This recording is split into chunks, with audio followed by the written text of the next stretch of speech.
Energetic, spirited, lively. Just a few of the many words used to describe the simplistic and carefree lifestyle of a child. Children spend most of their days playing games, drawing pictures, pretending, and frankly just being children.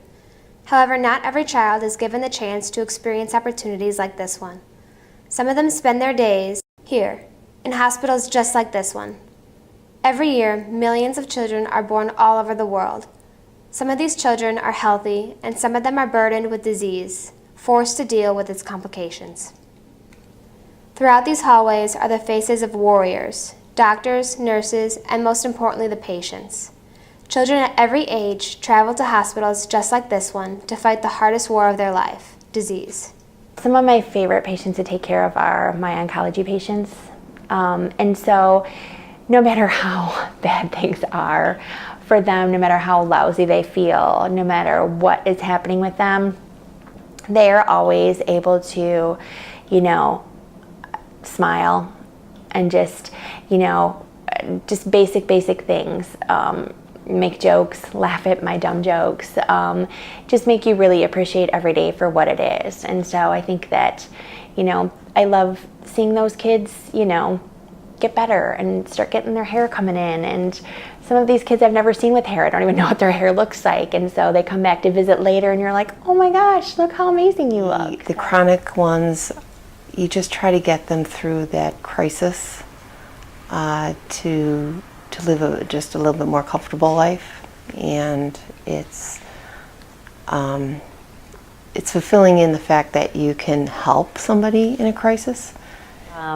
She's going to be 13 in about a week and a half, and she was born with a chromosome abnormality.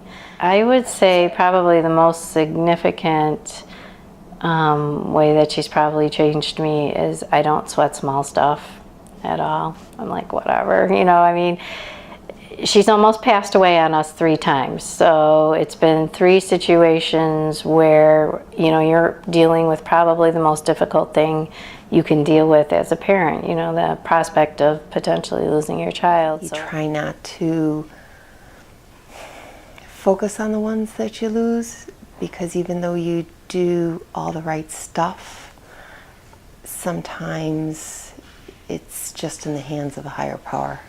Luckily, neither of them have had to been hospitalized overnight. The older one is the only one who's had steroid injections in her knees.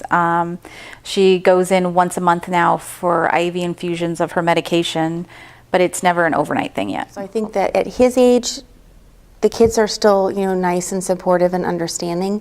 I think maybe as he gets a little older, things could be a little different, but I know that it affects him, and I know that he sometimes feels very awkward, but he's very friendly and he's a popular kid and he likes sports, and so he still gets to do all those things that he likes to do and play and all that. So in that respect, he still feels like he's a part of things. He has to kind of be a little bit more careful with how he's feeling and what he's eating. So I'm very, very proud of him. He has his moments, which I don't blame him, where he'll be emotional and he'll cry and wish that there was a cure or something that could be done to take it away. But I think that anyone that is going through a disease would feel that way. So I just try and be real supportive and understanding to him.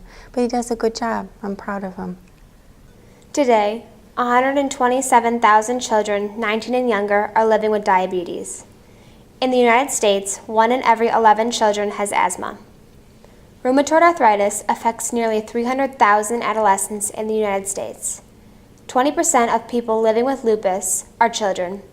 60% of cystic fibrosis patients are under 18. Worldwide, 3.4 million children are living with AIDS. 16 out of every 100,000 children are diagnosed with cancer, and about 20% of them will not make it. These children are heroes in disguise. With no hair, sore limbs, and tired bodies, they spend their lives performing tasks that are alien to us but normal to them. Going to doctor's appointments, taking medication, spending nights in the hospital, and receiving treatment. They may be sick, but their will to fight and their strength to live has never been stronger.